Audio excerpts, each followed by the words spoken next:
Good day to you. I'm Bryce, and welcome back to Chunk Style Remix, where we cover wargaming and painting by a beginner or beginners. I guess you don't really have to be a beginner, but you know what I mean. Today we have an interesting attempt of mine, and that would be the slap chop painting style. What is slap chop? Where did it come from? What does it want from us? Slap chop is essentially just getting minis on the table and looking game ready in a simple yet presentable way in a reasonable amount of time. What prompted this video is two things. One, slap chop was a great way for me to get the rest of my 10 unit termagants all painted. I'm already amassing a pretty large amount of unpainted models. Wow, that happens fast. And this was a great way to get the whole unit painted and looking relatively cohesive. Now, the second reason has been because of some slap chop videos that I've come across here on YouTube lately. I saw one in particular that was slap chopping a bunch of Battletech mechs, and I was like, sweet, count me in, lay it on me, brother. It started out how I would expect, but then it just slowly started becoming more and more technical, at least to me at my level. The guy was a great painter, and I truly hope to get to that level one day. But as a beginner watching a slap chop video, watching him use over a dozen different products and painting techniques, I mean, by the end of it, his quick slap chop paint job would have been my entry into Golden Demon. I think, and this is just my opinion obviously, that once you get to a certain skill level with painting, or anything really, it's difficult to actually commit to a faster and simpler way of doing something. Because this is your passion, and you're already really good at it, so you're dialed in. And again, this is with anything. I mean, when you're really good at something, it doesn't matter what it is, it's harder to do it as the simple way or go back to how you'd be thinking as a beginner. So no shade to that guy and no shade to any other veteran painters on YouTube, but I thought this would be a great opportunity as a beginner to try my hand at slap chop from a completely fresh perspective, see how it goes, see what kind of hurdles I'm gonna come across along the way, yada, yada, yada. Let's get these guys painted. And the gang's all here. So what we're going to do today is we're going to do another technique that I'm not familiar. I'm familiar with it, but I haven't used it before, and that is zenithal highlighting. Now, or zenithal priming. Now, for me, zenithal just sounds like a product you would buy. Hey, I'm going to go pick up a can of zenithal. No, it's actually just the kind of priming, and that is spraying from the top to give it kind of natural shadows, like it's being hit by light. And we are going to start though by priming them black. And I arranged them on this paint stick that I have. They just fit.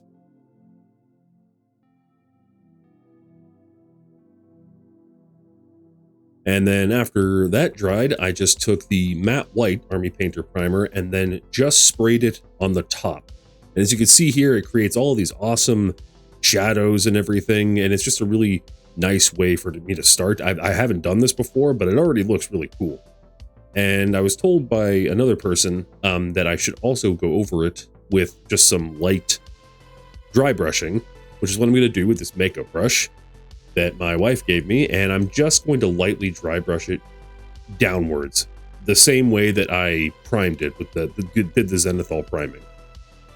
Just brushing down on all of it. And I was also informed that when dry brushing, I should not use paper towel.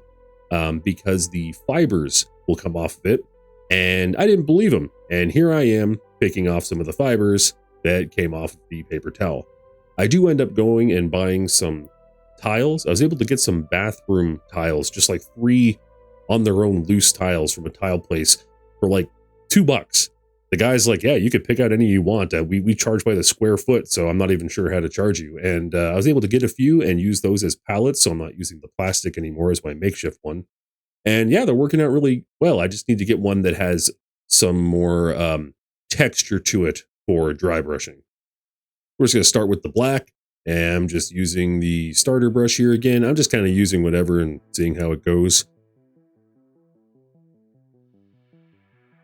The whole reason I show the paintbrush that I'm using each time is just so you guys know exactly what I'm doing. So we're on the same page, basically.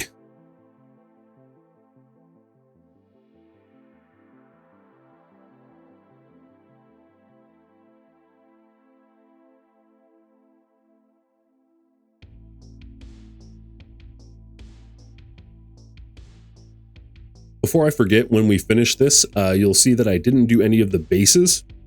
I haven't done bases on any of my models yet for any of my videos because I had bought a small Army Painter basing kit, and then I think one day we're going to go back and then for a video we're going to go through and base all of them.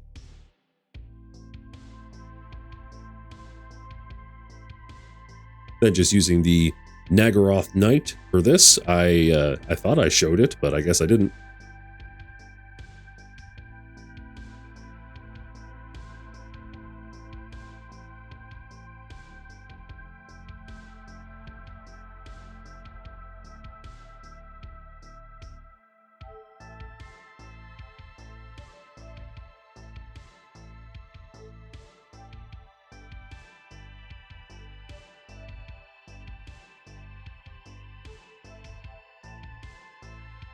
Yeah, there all the boys are. With all the chitin done. I think they look like, even just as that, just with the zenithal priming and just doing the purple chitin plates, that already looks pretty good, honestly, if you just wanted to play a game. Here are the tiles that I picked up. I wonder if I could use the backside for dry brushing and just wiping off on there, but it seemed kind of gritty. And so I'm looking at these guys now, and I'm looking at the flesh, and oh, they look all right, but then I picked up my first Tyranid that I did here, which I just used the Wraithbone White, and I used some strong tone afterwards. So what I'm going to do is use the Wraithbone to try to bring it back to a bit more of that fleshy thing. And I also saw that I forgot these parts of the gun to paint them black, so we'll have to go back and do that. I'm just going to lightly dry brush the flesh parts with the Wraithbone to see if I could bring the color, that bit more of that beige-ish kind of tone that the other Termagon has. Spoiler, it doesn't go that great.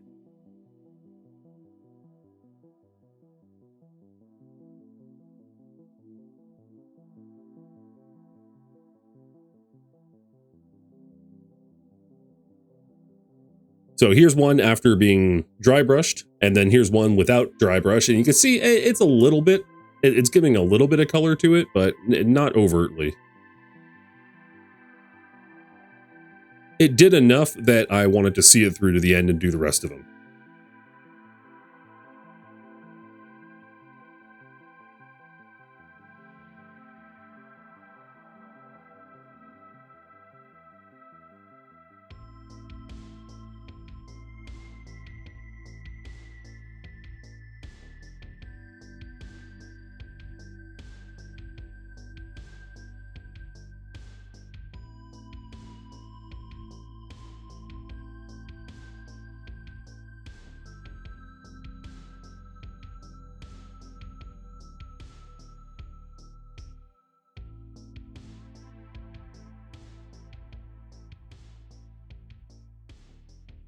I'm really not touching the underside of the Tyranids at all. I'm just letting the dark shadows kind of stay there just to add that little bit of a dimension. And there's some more of those fibers.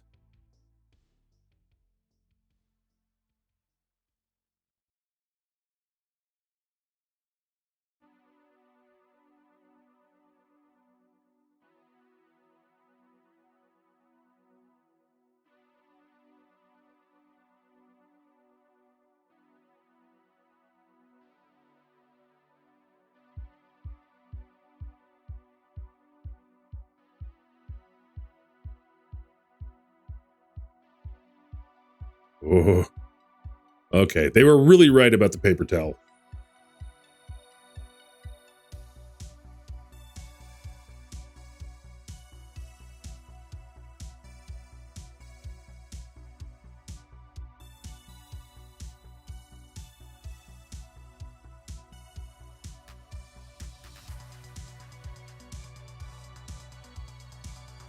So going back with that black to do the guns, and I'm trying out this brush.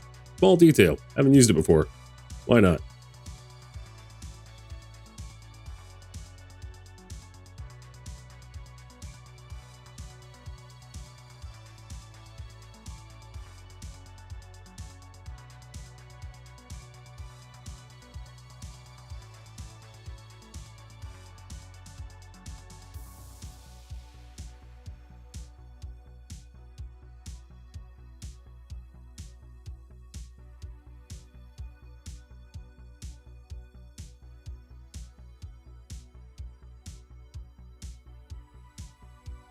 All right.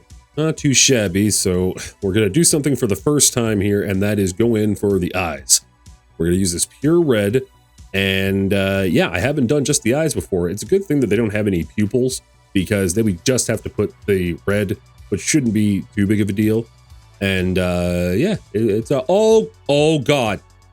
Oh my God. Holy, the first eye. Oh, jeez. Okay, I mean, maybe I could take a dry one and rub some off. And just, oh God, oh, it's worse. Oh my God, it's so much worse. Okay. We're just gonna move on. We're just gonna move on. That's gonna be future Bryce's problem.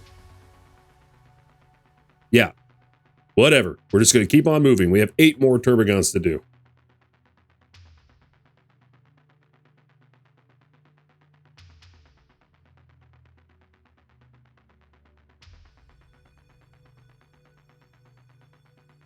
Man, I don't know what happened with that first guy, because honestly, after this, it doesn't go so bad.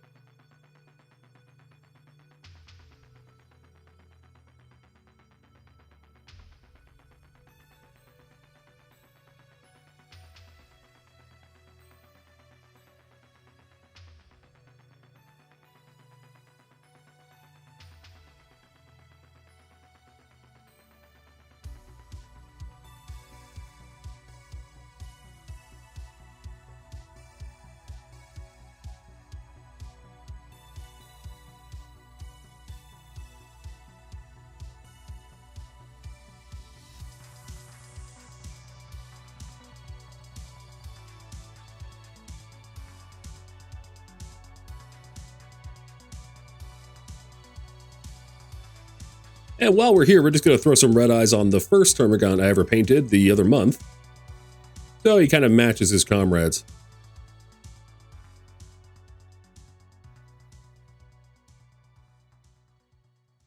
I was actually way too intimidated when I painted this one before to even try this, so I'm pretty proud of myself, all things considered.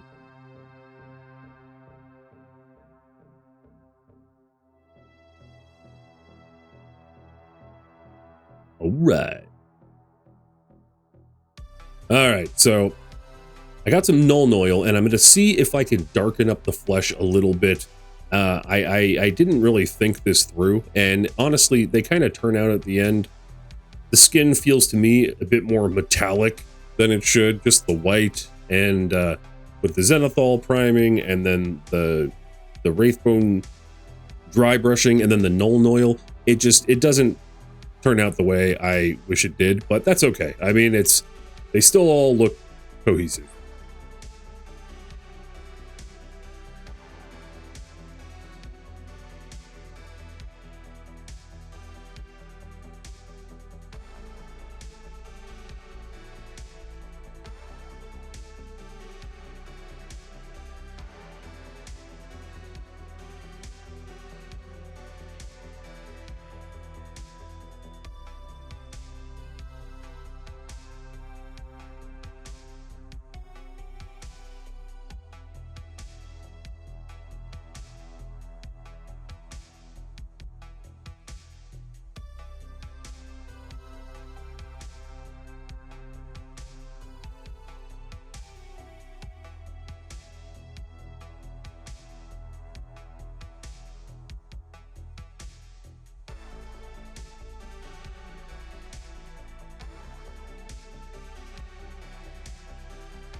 Tedious.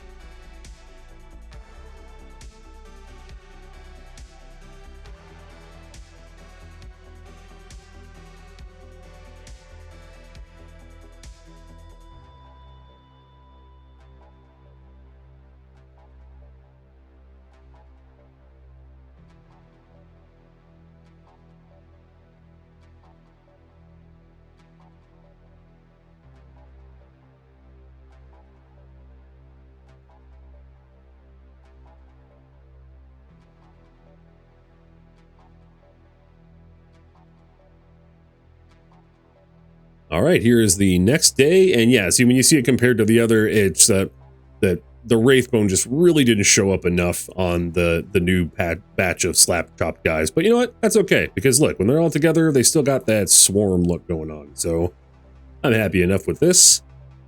We meet again. All right, so what we're going to do, instead of painting over this, because I think it'll be too obvious that that side of his face is painted, I'm going to treat this as a bullet wound.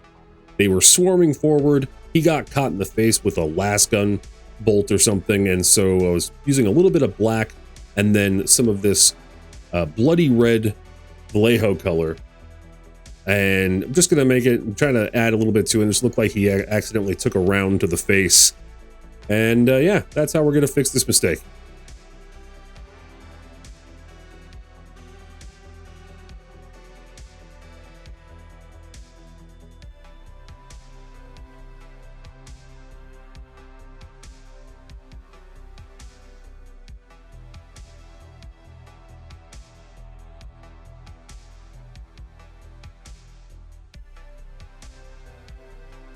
Yeah, kinda.